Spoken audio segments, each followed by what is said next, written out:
Hi guys, narito ang ikalawang part ng pag-abot sa pinakatuktok. Tara at simulan na natin ang kwento. Nang may mapansin siya, nakita niya ang isang grupo na parang merong masamang binabanak. Napansin siya ng isa sa grupo na may peklat sa noo. Nanggigil ito dahil nakatingin sa ating bida. Habang nakamasid pa rin ang ating bida, nasa harap ng isang rice shop ang ating bida. Sa isip niya, parang may Lingxiao na disipulo sa grupong iyon doon. Ito ay bayan ng Wumei, malapit ito sa sekta ng Lingxiao. Natural lang na makakita ng mga alagad sa paligid. Wika ng ating bida, Lady Boss. Saad ng babae, Lil, alagad, nandito ka ba para bumili ulit ng bigas? Wika ng ating bida, oo, maaari mo bang bigyan ng ni ang isang bag nito? Habang nagtataka ng bigas, saad pa ng babae, sabi ko, pumupunta ka dito para bumili ng bigas kada buwan, paano magiging sapat iyon? Wika ng ating bida, ito ay karaniwang sapat na. Saad ng babae, kasinungalingan, tingnan mo ang payat mo. Kung kumakain ka ng sapat, bakit ganito ang itsura mo? Wika ng ating bida, nanghuhuli din ako sa bundok, hindi ako magugutom. Sabi naman ang lalaki mo nagsusulat. Huwag makinig sa bata, may ilang lumang bigas doon. Uupo lang ito doon, kaya ibigay mo na rin ito sa Lil Disciple. Saad ng babae, alinsunod sa iyong mga order? Wika ng ating bida, paano ko ito matatanggap? Nagpapatakbo ka pa ng negosyo dito. Saad ng babae, bakit hindi mo matanggap? Malamang may mga weevil sa lumang bigas anyways, there's no way we can sell it. Pero ayon sa amo, mas masustansya pa ang rice weevils na ito kaysa white rice. Sandali, kukunin ko ito para sa iyo. Sa isip ng ating bida, kamakailan lang tuwing bibili ako ng bigas, palaging binibigyan ako ng mabait na boss at lady boss ng extra. Makakahanap pa sila ng ilang dahilan, tulad ng may mga rice weevils sa bigas. Sa totoo lang, ito ay perpektong kalidad na puting bigas. Wika niya, salamat, tito niya. Sabi ni tito, para sa isang taong nabubuhay ng nakapag-iisa, sino ang hindi magkakaroon ng kanilang mababang puntos? Sa susunod, kung nagugutom ka, pumunta ka dito. Ang aming tindahan ng bigas ay walang gaanong iba kundi ang bigas kung tutuusin. Wika ng ating bida, okay. Bigla na lang nagpakita ng dalawang tao sa pintuan ng tinda. Napawang sugatan ang isa. Sabi ng isang tindero, mga minamahal na customer, ano ang maitutulong ko sa inyo ngayon? Sabi naman ng lalaking may peklat sa noo, tulungan ang iyong matandang lolo. Sabay sipa ng lalaking may peklat sa tindero. Ininda ito ng tindero at napabagsak na sahig. Agad tinulungan ang ating bida ang tindero. Saad ni tito niya, anong nangyayari? Habang tinignan ng ating bida ang dalawa, sabi ng lalaking may peklat sa noo, nasaan si boss? Malumanay na saad ni Uncle He. Ako ang boss, sabi ng lalaking may peklat sa noo. Ikaw na masamang negosyante, ang lakas ng loob mong magbenta ng makamandag na bigas sa kapatid ko. Ang isang malakas na malusog na lalaki na tulad niya ay naging ganito pagkatapos kumain ng iyong kanin. Ikaw ay masamang negosyante. Upang kumita ng pera, ganap mong binabaliwala ang buhay ng iyong mga customer. Nagulat na saad ni Uncle He. Paano ito mangyayari? Sigaw pa ng lalaking may peklat sa noo. Paano ko malalaman? Bumili ang kapatid ko ng kanin sa iyo kaninang umaga at nagluto ng isang kaldero ng kanin. Naging ganito siya pagkatapos niyang kainin. Buti na lang hindi pa ako nakakain ng kanin, kung hindi, maghihirap ako kasama ng kapatid ko.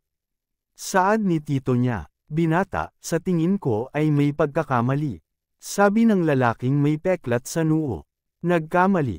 Pagkakamali ko *S. Kung hindi dahil sa kanin mo, paano na ang kapatid ko sa ganitong sitwasyon? Biglang sumingit ang ating bida. Hoy kayong dalawa, sabi ng lalaking may peklat sa noo. Ano iyon? Nagkatinginan sila Uncle He pati na rin ang ating bida. Mahinahong saad ni Uncle Ye. Magbabayad ako ng paraan palabas. Pag-aalalang wika ng ating wika. Uncle siya, saad ni tito niya. Ang mahal mong kapatid na nolalason ay walang kinalaman sa aking kanin. Sabi ng lalaking peklat sa noo. Ano ang sinasabi mo? Saad ni tito niya. Bagamat wala itong kinalaman sa akin, ako, si Mr. Siya, hindi pwedeng maupo lang at walang magawa. Tila sumisigaw ang iyong kapatid sa matinding paghihirap, dapat mong dalhin siya kaagad sa isang doktor para sa diagnosis. Siyempre, kung dikit kayong dalawa sa cash, itong si Mr. Kaya niyang sakupin ang medikal na bayad para sa iyo. Sabi pa ng lalaking may peklat sa noo. Ikaw ay masamang negosyante. Paano mo kami mauutusan na parang mga payat na kapatid na nagnanakaw sa tindahan? Ang lakas ng loob mo. Kaming dalawa ay laging tapat, hindi kami nagkasala sa buong buhay namin. Ikaw naman, Mr. Evil businessman na nagbebenta ng makamandag na bigas, may kaluluwa ka pa ba? Habang nakatingin lang ang ating bida, kaya't ang iyong mga aksyon, ngayon ay mabuti at tapat. Hindi ka kailanman nagkasala, kailanman. Saad ni tito niya, ano ang gusto niyong dalawa? May pumasok na isang disciple. Sabi nito, maghintay kayong dalawa. Gulat na reaksyon ng ating bida nang makita niya ang isang alagad. Sa isip niya, siya yung lalaki kanina sa eskinita. Habang nagkakatinginan ng mga magkakasabwat. Sa isip ng ating bida, siguradong nasa iisang grupo sila kanina, anong balak niya? Nakangiti ang lalaking disciple. Habang ang may peklat sa noo ay nag-iisip. Sumigaw ng lalaking may peklat sa noo. Sabi niya, Brat, nakakahilo ka sa paglalakad mo sa paligid ko. Ano bang gusto mo? Kalmado lang ang disciple. Sabi niyo, judging by that maputlang mukha, nolalason siya, ha? Sumagot naman ang lalaking may peklat sa noo. Sabi niya, syempre. Kung hindi yun ang kaso, nagpunta na sana kami sa doktor sa halip na ipagsapalaran ang aming buhay sa pagpunta rito. Ang lahat ng ito ay upang ilantad ang masamang negosyanteng ito at bigyan ng babala ang ating mga kapwa kapitbahay. Sana, hindi na sila bumili ng bigas dito. Nagtanong naman ng ating bida. Tiyo niya, may tinawid ka ba kamakailan? Napapaisip ang sagot ni Uncle He. Sa tingin ko hindi. Napahawak sa baba ang ating bida. Wika niya, kung gayon, maaaring ang iyong tindahan ng bigas ay humahadlang sa negosyo ng isang kakompetensya. Saad naman ni Uncle He. Ano ang magagawa ng isang maliit na negosyo tulad ko? Sa isip ng ating bida. Kakaiba yun. Tapos, ano ang gusto nila? Ngumiti ang alagad. Agad itong umatake sa lalaking bitbit ng lalaking may peklat sa noo. Tanggapin mo ito. Kaagad umilag ang lalaking naka-pineapple coat. Ang lalaking naka-pineapple coat ay napatingin sa disciple. Sabi ng disciple, oh, maaari ka pa ring makaiwas ng perpekto pagkatapos malason, ako ay mapagpakumbaba. Maririnig ang sigaw ng mga tao. Ang mga sinungaling na ito. Kasuklam-suklam. Ang taong ito ay dapat na isang alagad ng sekta ng Lingxiao, ang kanyang pamamaraan ay kamangha-manghang. Kaya ang dalawang ito ay narito upang mang-scam ng pera. Sa isip lang ating bida. Kaya lahat ng ito ay isang gawa, ha? Nagpaplano siyang kumilos bilang bayani na negel iligtas sa linggo, pagkatapos ay aanihin ang karma na kasunod nito. Kung hindi ko sila nakitang magkasama kanina, baka nagtagumpay ang maliit nilang plano. Pero bakit kailangan nilang dumaan sa sobrang gulo para lang sa ganito? Dinuro ng lalaking may peklat sa noo ang disciple habang sumisigaw ito. Sabi niya, Brat, sino ka ba? Bakit hindi mo iniisip ang sarili mong negosyo? Sabi ng lalaking disciple, ako ang hamak na alagad ng sektang Lingxiao Sumo. Sabi naman ng lalaking may peklat sa noo. Kaya ikaw ay isang alagad ng sekta ng Lingxiao, hindi nakakagulat na ikaw ay napakahusay. Magkapatid tayong dalawa para sa araw na ito. Brat, tatandaan kita. Hanggang sa muli nating pagkikita. Habang natatawa ang ating bida. Sa isip niya, Ano ba naman itong scripted dialogue na ito? Sabi ni Disciple Sumo. Bubay. Sa isip ng ating bida. Kung pabayaan natin sila ngayon, nagtagumpay sana ang kanilang plano. Pagkatapos, ang lalaking ito na Sumo ay malamang na purihin ng lahat at kikita siya boss his gratitude. Hindi ko hahayaan si boss na magdusa siya ng ganoong klase ng pagkawala. Sumigaw ang ating bida, habang itinuturo ang dalawang papaalis. Wika niya, hindi natin sila pwedeng pabayaan.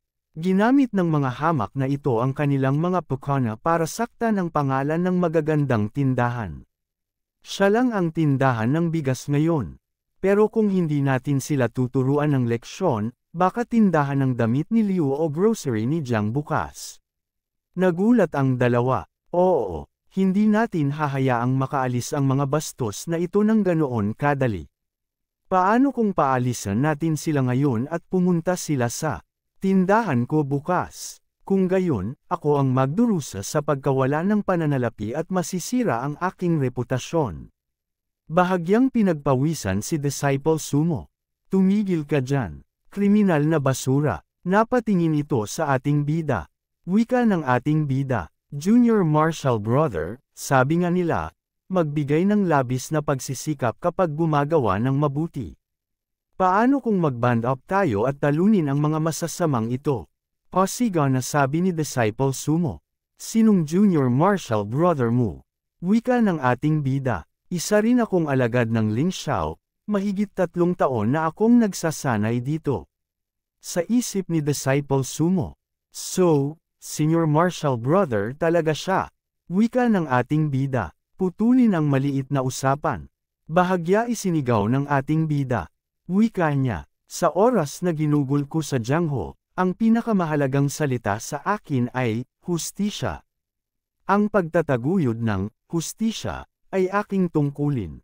Ngayon, magsama-sama tayo bilang magkapatid na Marshall at pabagsakin ang dalawang kontrabida na ito. Naayusin ang marka para sa boss niya at sa mapayapang bayan ng Wumei.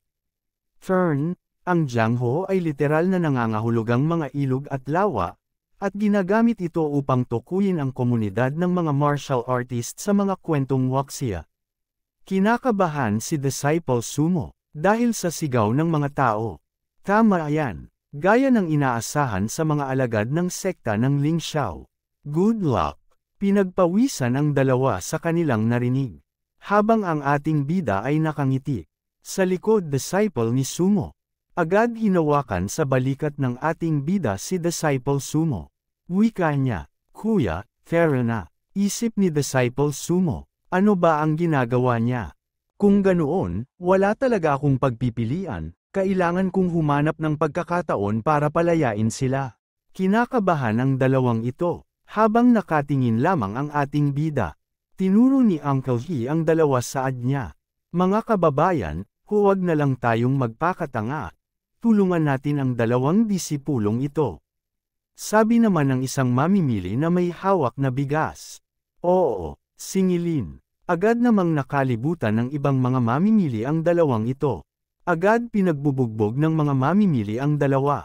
Sigaw ng dalawa, hindi ang mukha. Sa isip ni Disciple Sumo. Diyos ko, makalipas ang ilang sandali, makikita na puro bukol ang dalawang kasabuhat ng disipulong Sumo. Habang puro bukol ang isa, babanggitan pa sana ang pangalan ng disipulo Sumo. Sigaw ni Disciple Sumo. Su, gusto mo pa bang sumakpakita? Wika ng ating bida, kayong dalawang hamak. Ilang tindahan na ba ang nascam mo gamit ang scheme na ito? Gaano kasuklam-suklam? Sabi naman ng tindero, buwizat, mamatay ka, hamak na hamak, ang lakas ng loob mong dumating para magdulot ng kaguluhan sa bayan ng Wumei. Wika pa ng ating bida. Tama, ang mga ganitong uri ng mga tao ay talagang nararapat na mamatay. Junior Marshall kapatid, bakit hindi natin kunin ang bawat isa sa kanila at patayin sila? Sa ganoong paraan, magpapadala ito ng mensahe sa mga thug na nag-iisip na gawin ito. Ipapatupad lang natin ang hustisya sa ngalan ng langit. Nabigla ang mga mamimili sa mga sinasabi ng bida. Ganun din ang lalaking may peklat sa noo. Si Disciples ay sumusubok sa mga nangyayari. Sabi ni Disciple Sumo, Senior Marshal Kuya, sobra na diba? Wika ng ating bida, sobra. Dagdag pa ng ating bida. Kung nagtagumpay itong pukana nila, baka nagsara na si Boss his rice shop. Kapag nagsara na ang tindahan ng bigas niya, paano niya papakainin ang kanyang pamilya? Talagang sinisira nila ang buhay ng isang buong pamilya, paano ang pagpatay sa kanila ng sobra? May presyong babayaran para sa bawat aksyon na gagawin mo. Pinagbabawisan si Disciple Sumo. Sabi niya, pero, kahit ganon, hindi tayo pwedeng pumatay ng basta-basta. Magkasama tayo dito. Kung bababa ako, kasama mo ako. Wika ng ating bida, Junior Marshal Brother, ang isang manunulat ay nagsusulat gamit ang kanyang panulat, ang isang mandirigma ay nakikipaglaban sa kanyang kamao. Bilang isang tao ng Jiangho, ano ang ilang pagkamatay sa ating mga kamay? Junior Marshal Kuya, hindi mo kaya? O baka naman, dagdag pa ng ating bida. Magkakilala ba kayo? Kaya pala hindi mo sila kayang patayin. Nagulat si Disciple Sumo sa mga sinabi ng ating bida. Sabi ni Disciple Sumo, Senior Marshal Kuya, anong ibig mong sabihin? Saad naman ni Uncle He. Lil, alagad, ano ang sinasabi mo? Lumingon ang ating bida kay Disciple Sumo. Wika ng ating bida, Junior Marshal Brother, mukhang ikaw ang tipo ng taong walang pag-aalinlangang ipatutupad ang hustisya at kapayapaan, bakit hindi ka kumikilos? Tumawa si Disciple Sumo. Ha. Sabi niya, ako, takot, bakit ako matatakot? Pumapatay lang ng tao diba? Sinong hindi nakapatay dati? Wika ng ating bida, Junior Marshal Kuya, fair na. Kinakabahan si Disciple Sumo. Galit na naglalakad ang lalaking naka-pineapple coat. Sabi nito, Sumo, pagsisinungaling sa likod anak ng baliw. Dagdag pa ng naka-pineapple coat. Hindi ba't ang plano namin ni Kuya ay manggulo sa tindahan ng bigas niya at pumunta kayo sa amo, para lang makuha niyo ang pagmamahalan nila? Ipinatong mo pa ang iyong mga kamay sa amin. Ikaw piraso ng dumi anak ng baliw. Buwisit basura ng lipunan. Sigaw naman si Disciple Sumo. Isa kang malaking sinungaling. Habang tumatawa naman ang naka-pineapple coat. Sigaw na sabi ng naka-pineapple coat. Mga binibini at Ginoo. Ang buong dahilan kung bakit nagkagulo kami ni Kuya dito ngayon ay dahil sa plano ng brat na ito. Love siya sa anak niyang amo, ngunit ito ay ganap na one-sided. Kaya naman siya gumawa ng ganitong pukana. Nagulat ang ating bida. Sa isip niya, kaya ayon, sigaw ni Disciple Sumo, itigil mo na yang kalokohan mo.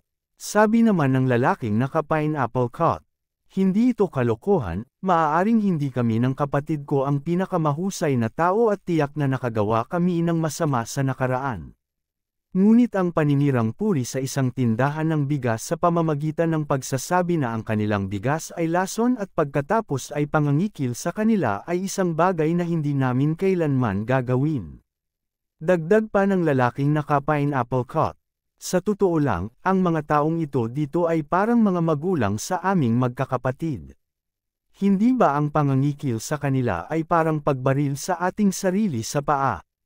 Ginagawa lang namin ito dahil sinabihan kami ng brat na ito. Pagtatanong na wika ng ating bida. Kapag nagawa na ang gawa, anong uri ng gantimpala ang ipinangako niya sa iyo? Pasiga na sagot ng naka-pineapple coat. 50 piraso ng sterling silver. Wika ng ating bida. 50, marami yan. Saad ni Uncle He, hayop ka. Paano mo nagawang gumamit ng mga maruming taktika para makuha ang pabor ng anak ko? Bakit naman niya gugustuhin ang isang basurang katulad mo? Ang pagkakaroon ng societal trash na tulad mo sa Ling Xiao sect ay makakasira lamang sa reputasyon ng sekta. Sayang ang magandang kinabukasan, kung ang ugali mo lang ay kahit isang fraction ng disciple Yangs. Nahihiya ako sa mga magulang mo, sabi ng ilang mga mamimili. Tama yan. Paanong ang isang taong tulad nito ay mula sa sekta ng Ling Xiao? Sabi naman ng babae. At dito ko naisip na isang mahusay na bayani ang lumitaw. Isa pa pala siyang hamak. Sa isip ni Disciple Sumo, kasalanan ng bastard na ito ang lahat. Sinira niya ang mga plano ko at pati ang reputasyon ko. Sabi ni Disciple Sumo, itong senior martial brother, paano kita haharapin? Wika ng ating bida, hulaan mo, sigaw ni Disciple Sumo, malalaman ko nang hindi mo sinasabi sa akin. Pagkatapos ng pagsasanay sa loob ng 3 taon, hindi mo pa rin nalampasan ang init ng ulo. Ibig sabihin, disciple on trial ka. Halos kaunti lang ang mga disipulong nasa pagsubok sa buong sekta ng Ling Xiao. Maghintay ka lang, tiyak na aayusin ko ang score na ito sa iyo. Dagdag pa nito na galit. Bigyan niyo ako ng daanan. Sabay tulak sa isang namimili. Sa isip ng ating bida, nakatakas ang 2 bastos na iyon. Saad ni tito niya, aking mabuting Ginoo, bagaman ako ay lubos na nagpapasalamat sa iyong mga aksyon, mukhang nalampasan mo na ang sumo. Para kang mahihirapan sa sekta. Wika ng ating bida, huwag mag-alala, may kanya-kanyang alituntunin pa rin ang sekta, kahit may sama ng loob siya, wala siyang magagawa sa mi. Saad ni tito niya, maaaring ganoon, ngunit pamangkin, kailangan mo pa ring mag-ingat. Kung may mangyaring masama sa iyo dahil sa pangyayari ngayon, mag-aalala ang tiyuhin na ito. Wika ng ating bida, oo, mag-iingat ako. Fern, ang pamangkin ay maaaring maging isang paraan upang tugunan ng isang taong hindi kadugo na parang anak sa iyo. Makalipas ang ilang sandali paalis na ang ating bida na may dala-dalang sako ng bigas. Saad ni tito niya, mag-ingat sa iyong paglalakbay. Wika ng ating bida, salamat, ako na bahala. Nakarating na ang ating bida sa kanyang gawa sa kahoy na bahay. Nilipag na niya ang kanyang bigas. Wika niya, phew, mukhang hindi ko na kailangang mag-alala tungkol sa pagkain ngayong buwan. Sa isip niya, I was expecting Sumo to ambush me on my way back. Pero hindi pa rin siya nagpapakita sa oras na bumalik ako sa Ling Xiao sect. Oh yeah, ang mga alituntunin ng sekta ay nagbabawal sa disipulo na saktan ang mga kapwa-disipulo ng walang dahilan, lalo na sa labas ng sekta. Kung tambangan niya ako sa labas ng sekta ng Ling Xiao at kumalat ang balita nito, malalagay sa matinding problema si Sumo. Kung may gusto siyang gawin sa akin, gagawin lang niya iyon kapag may hamon. Hindi ko masabi ang tunay na potensyal ni Sumo, ngunit tiyak na natamo niya ang tempered body. Ang tunay na tanong ay kung anong yugto ng tempered body. Hindi, kailangan kong magsanay ng mabilis. Kung hindi, hindi na ako makakatagal sa Ling Xiao. Dumating na ang hapon, habang nagsasanay ang ating bida. Sa isip niya, matapos makuha ang kahangahangang gininto ang katawan, hindi ko na maramdaman ang mga pagpapabuti mula sa paggamit ng pangunahing pamamaraan ng sekta ng Ling Xiao. Mayroong buong 24 na oras sa isang araw, kung maaari lang akong magsanay ng 1 oras, ano ang dapat kong gawin sa natitirang oras ko? Maaari ba akong magsanay ng 1 oras lamang araw-araw sa madaling araw?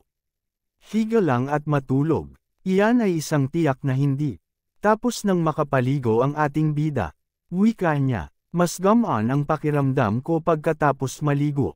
Humiga siya para magpahinga. Sa isip niya, mukhang walang kwenta ang ipagpatuloy ang pagsasanay na ganito, dapat akong mag-isip ng mas mahusay na paraan upang magsanay. Tulad ng sinasabi nila, ang umpisa ay kalahating tapos na. Nang bigla siyang may naalala, pinalabas niya ang itim na libro. Wika niya, ay oo, meron pa ako niyan. Umupo siya at binuksan ito. Sa isip niya, ang kahangahangang gininto ang katawan na nakuha ko mula sa unang pahina ay ang pundasyon, sa madaling salita, ang pinagmulan. Ang 2 pahina ay ang Tempered Body Book, na siyang manual ng pagsasanay para sa kahangahangang gininto ang katawan. Pagkatapos ay ang 3 pahina. Pagbukas niya may lumabas na isang Kogan. Hinawakan niya ito at pinagmasdang mabuti. Sa isip niya, batay sa mensaheng nakuha ko mula sa itim na libro, ang incenser na ito ay dapat tumulong sa akin sa pagsasanay.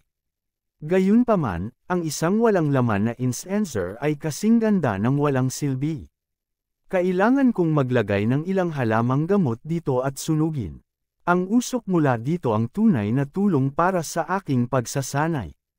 Para sa iba't ibang mga yugto, ang dami ng mga halamang gamot na kailangan kong ilagay sa loob ay naiiba. Gayunpaman, para sa aking antas, ang mga halamang gamot na kailangan ay ang natitirang bulaklak na may 3 dahon na kaluluwa at ang tiwangwang na lantang damo. Ang dalawang halamang ito ay hindi mahal, ngunit sila ay medyo bihira. Higit pa rito, ang mga damong ito ay nakakalason. Bagamat ang mga ito ay medyo nakakalason, ang pag-inom ng malalaking halaga ng kanilang mga lason ay lubos pa rin na nakakapinsala sa katawan ng tao. Nasa kanan na halaman, 3 dahon na natitirang bulaklak ng kaluluwa. Nasa kaliwa na mahalaga, tiwangwang na lantang damo. Ang dalawang halamang ito, makakatulong ba sila sa aking pagsasanay? Ang bulwagan ng kontribusyon ay tiyak na mayroong 2 halamang gamot, ngunit batay sa personalidad ni Manager Meng, ang kanilang mga presyo ay hindi magiging mura. At, mayroon lang akong ilang mga kontribusyon na puntos, paano ko kayang bayaran ang luho na ito? Kung iyon ang kaso, kailangan kong hanapin ang 2 halamang ito sa aking sarili. Sa kabutihang palad, ang hanay ng bundok ng Heifeng ay malapit lamang. Marahil ang 2 halamang gamot ay matatagpuan sa lugar na iyon. Pupunta ako sa bundok bukas. Lumipas ang buong gabi. Sa madaling araw, nagsanay si Yang Kai sa striking at footwork ayon sa Tempered Body Book. Napunta sa Contribution Hall. Kinaumagahan, winalis ni Yang Kai ang sahig sa bulwagan ng kontribusyon. Casual na inihagis ni Manager Meng ang isang notebook kay Yang Kai. Ang kwaderno ay nagbigay ng mga paglalarawan ng iba't ibang halamang gamot. Hindi lamang nito inilarawan ang mga epekto ng mga halamang gamot, ipinakita rin nito ang mga lugar kung saan tumubo ang mga halamang gamot na ito. Nagpunta si Yang Kai sa Errands Department para makapag-leave of absence. Madaling inaprubahan ng pamunuan ng departamento ang kanyang 3 araw na bakasyon. Oras na para umalis at pumili ng ilang halamang gamot. Makalipas ang ilang sandali, napunta na siya sa bundok ng Heifeng. Wika ng ating bida. Ang simoy ng hangin sa Heifeng Mountain ay parang nakasanayan. Nagsimula ng kumuha ng mga halamang gamot ang bida. Wika niya, matalas na pangilda mo nakuha. Ang isang ito ay medyo mahirap ay pull out. Hayaan akong maghanap pa. May nakita ang ating bida. Ito ba? Bakit magkakaroon ng napakalaking bahagi ng tiwangwang na lupain? Parang nakita ko na ang damong ito dati. Binuksan niya ang libro na binigay ni Manager Meng. Nakita niya ang katugmang halaga. Nalanta na damo. Natagpuan ka. Lumipas na ang buong maghapon. Nag-uunat ng buong katawan ang ating bida. Wika niya, "It's so late already. Dito na yata ako matutulog ngayong gabi." Nagbukas siya ng isang rice ball. Wika niya, "Matutulog ako sa ibabaw ng puno pagkatapos kong kainin ito, siguro." Sumapit na ang gabi. Inabutan ng umaga ang ating bida habang natutulog sa isang puno. Hindi pinapalagpas ng ating bida ang bawat umaga para sa kanyang pagsasanay. Pagkatapos noon kumain ulit siya ng rice ball. Wika niya, oras na upang magpatuloy sa pagpili ng mga halamang gamot. Makalipas ang sandali na pagkuha niya ng mga halamang gamot. Wika niya, sobrang gutom. Iniisip ko na makakahanap ako ng ligaw na laro ngayon, pero sinong mag-aakalang wala akong makakasalubong kahit isang kuneho. Kung nag-impake pa ako ng ilang rice balls, ako ay nasa madugong kagubatan, saan ako dapat maghanap ng pagkain? May napansin ang ating bida. Usok. May nag-aapoy sa ilang. Ito ay alinman sa isang walang karanasan na tulala, o isang walang takot na veterano. Natagpuan ito. May nagsalita. Sinong nandoon? May 2 taong nakatutok ng pana sa ating bida. Kinakabahang wika ng bida. Huminahon ka, nandito lang ako para mamitas ng mga halamang gamot. Agad napansin ito ng nakakatandang lalaki. Ibinaba niya ang kanyang pana. Saad ng nakakatandang lalaki. Akala ko ang apoy ay umakit ng isang uri ng nakakatakot na hayop. Binigyan mo ako ng lubos na pagkabigla doon. Wika ng ating bida. Sorry. Saad ng nakakatandang lalaki. Halika dito, malamig ang simoy ng hangin sa gabi. Ang hirap maghanap buhay no. Agad namang nagpasalamat ang bida. Salamat po. Habang nakaupo sila sa gilid ng apoy. Sabi ng nakakatandang lalaki. Ako si Zhang Shan, nasa paanan lang ng bundok na ito ang bahay namin. Kadalasan, umaakyat kami para maghanap ng ikabubuhay. Hindi bababa sa ito ay nagbibigay daan sa amin upang makamit ang mga dulo. Bagamat mukhang maliit ang batang ito, huwag mong maliitin.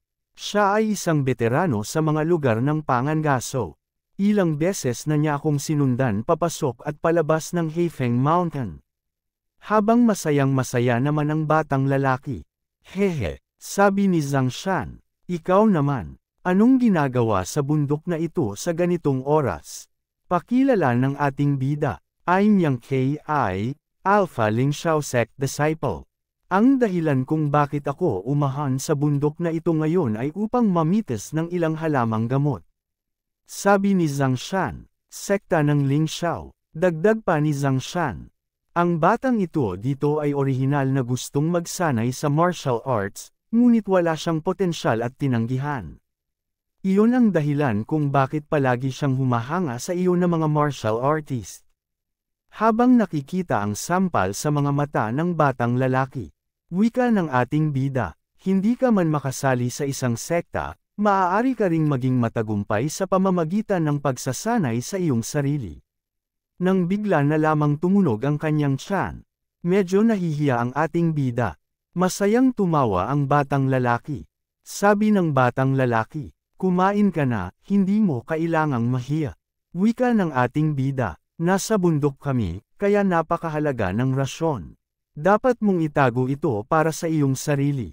Sabi ni Zhang Shan, kumain ka na nga lang, parang wala ka pang nakakain kahit isang beses ngayon.